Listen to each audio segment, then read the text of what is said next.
Good evening. Welcome to Đồng Nai Radio and Television Station. Here's the news today.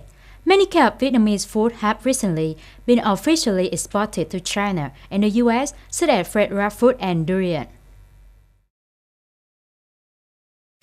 According to the Vietnam Food and Vegetable Association, over the past time, Vietnam's vegetable and fruit have been exported to many lab markets that are considered factitious, such as the US, Japan, and the EU, all of which have increased sharply, and some markets have increased up to 100%. For Vietnamese fruit to be granted a visa to the market, it takes a lot of time and effort.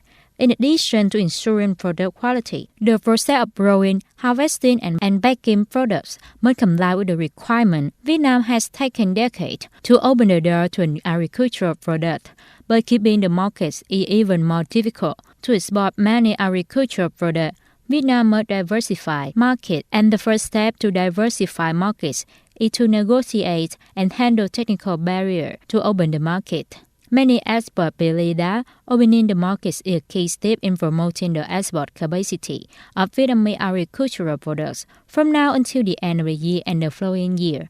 This year, the agricultural sector aims to export 50 billion USD. According to the statistics from the General Department of Customs, by the end of the first half of October, Vietnam had a trade surplus of 7.24 billion USD. This is one of the record trade surplus at one time of the year. Specifically, in the first half of October 1st to 15th, the country export turnover reached 14.1 billion USD. Some commodity groups with strong export growth include machinery, equipment, tools, and spare parts, up 29%. Textile and garment increased by 22.8%. Computer, electronic products, and components by 14.1%. Footwear increased by 39.3%. There are four groups of export goods with a turnover of 1 billion USD or more, and many groups with a turnover of hundreds of millions USD. The Nam Department of Culture, Sport and Tourism said that from the beginning of the year until now, the total number of visitors in the province has reached more than 1,700,000 arrivals, an increase of 61%, and tourism service revenue has reached more than 955 billion Vietnam dong, an increase of 103% over the same period in 2021. It is expected that in 2022, the total number of visitors to visit and stay will reach about 2,200,000, up 96.4% over the same period in 2021, 22.2% compared to the same period in 2021. According to the plan, tourism service revenue will reach 1,200 billion Vietnam dong, up 106% over the same period in 2021, up 23.7% compared to the plan in 2022. Mr. Rishi Sunak is likely to become Britain's next Prime Minister after Boris Johnson withdrew from the election on October 23rd, officially giving up the opportunity to return to power after the 3 months of being forced to resign.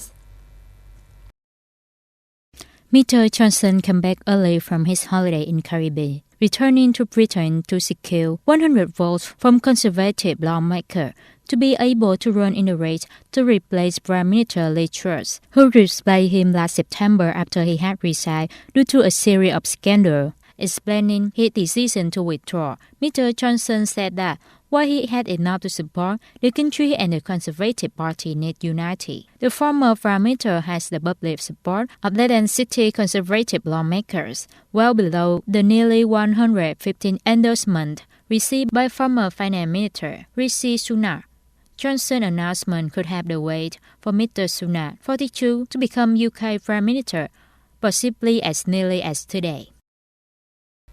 Russia's Defense Minister Sergei Shoigu on October 23rd had a second phone call in 3 days with the U.S. Defense Secretary Lloyd Austin. He also spoke by phone with the three other counterparts from the North Atlantic Treaty Organization, NATO.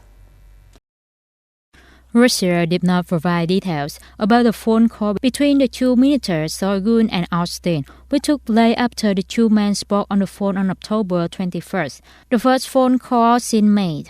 In other phone call with his friend, British and Turkish counterparts, Ministry Shogun said that the situation in Ukraine was getting worse. There is no indication from Russia's side that the phone calls have produced any positive results. However, it can be seen that Russia and NATO members, led by the U.S., are still actively maintaining communication channel at a time of international concerns about the possibility of nuclear escalator. That's all for today. Thank you for watching. See you next time.